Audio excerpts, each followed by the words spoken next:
Sir, operation सिंदूर स्वदेशीची यशोगाथा हा एक कार्यक्रम आता आपला होतो आहे. याच्यामध्ये झाला आहे म्हणजे. तर ह्या कार्यक्रमामध्ये अशा प्रकारचा कार्यक्रम ह्याच्यातून काय गोष्टी स्वदेशीचं महत्त्व कशा पद्धतीने झालं आहे आणि ऑपरेशन सिंदूर ह्याच्यामध्ये या संपूर्ण ऑपरेशनमध्ये भारताने कशा पद्धतीने भारतीय स्वदेशी बनावटीच्या शस्त्रास्त्रांनी कशा पद्धतीने पाकिस्तानला मात दिली?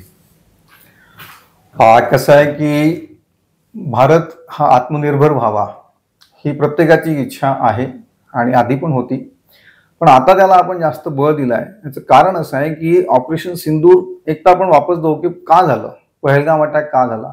जेव्हा आपण त्या खोलात जातो तेव्हा आपल्याला कळतं की स्वतःचं जेव्हा आपण स्वत्व विसरतो त्यावेळेस आपल्यावरती कोणताही आक्रमक जो आहे तो आपल्यावर आक्रमण करतो आणि त्यातनं पहलगाम अटॅक झाला आणि त्याचा रिस्पॉन्स म्हणून आपण ऑपरेशन सिंदूर जे आपल्या सरकारने, सेनेनी आणि सर्व नागरिकांनी मिळून जे एक पूर्ण काबिल तरीके से जिसको हम कहते हैं तसं पूर्ण त्याला अंजाम दिला.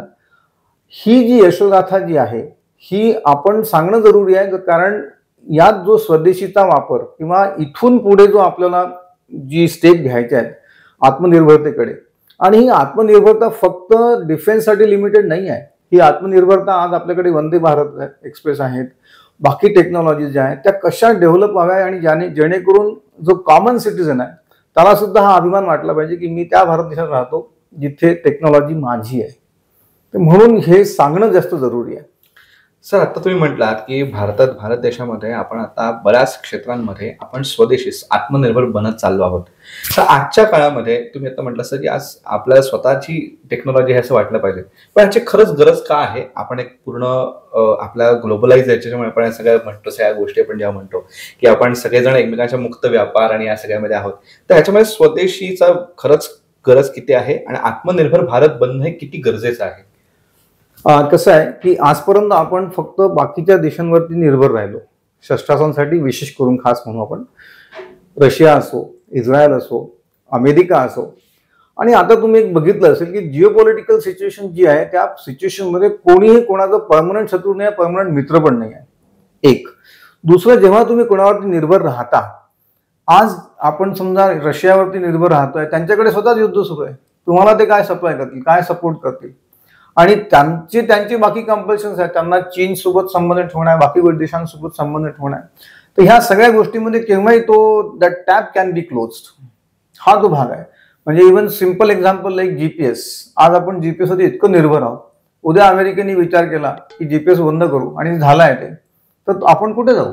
आपली सगळी टेक्नॉलॉजी म्हणून स्वतःची असणं जरुरी आहे आणि ती असल्यानंतरच तुम्ही त्याला एक चांगल्या प्रकारे प्रगत देश आपण ज्याला म्हणतो तसं आपण आपल्या भारत देशाला म्हणू शकू.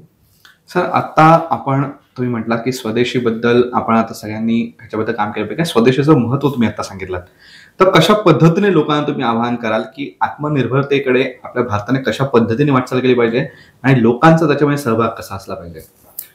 लोकांचा सहभाग 3 प्रकारे आहे. एक, ज्याला आपण 3.5 वॉर म्हणतो, की आज 3 बॉर्डर्स आपल्याकडे आहेत, बांगलादेश, पाकिस्तान, चायना. काही त्यात नवीन लपवणारं काहीच नाही आहे, पण त्याच्यापेक्षा जास्त 0.5 वॉर ज्याला म्हणतो आपण, की भारताच्या अंतर्गत ज्या घडामोडी होतात, जेणेकरून आपल्या देशांमध्ये दंगे होतात, बाकी गोष्टी होतात, नुकसान होतं देशाचं, बसेस जाळल्या पोळल्या जातात, ही जी पब्लिक प्रॉपर्टी डिस्ट्रक्शन जी आहे ही मेंटॅलिटी काढणं. माझं म्हणणं काय की नागरिकाला, प्रत्येकाला देशाच्या सीमेवर जाऊन लढायची आवश्यकता नाही आहे. तुम्ही तुमच्या दायऱ्यामध्ये राहून देशासाठी काय करू शकता, जी काय तुमची जबाबदारी आहे, तुम्ही बँकेत असा, तुम्ही रेल्वेत असा, तुम्ही प्रायव्हेट कंपनीत असा, तिथे तुम्ही जास्तीत जास्त काय चांगलं करू शकता आणि किती इफिशियंटली तुम्ही काम करू शकता, किती टेक्नॉलॉजी तुम्ही चांगली वापरू शकता भारताची, ह्याला जास्त महत्त्व राहील. आणि शेवटी सर्वात स्वतःपासून झाली पाहिजे. आत्मनिर्भरता, स्वयंरक्षण, स्वरक्षण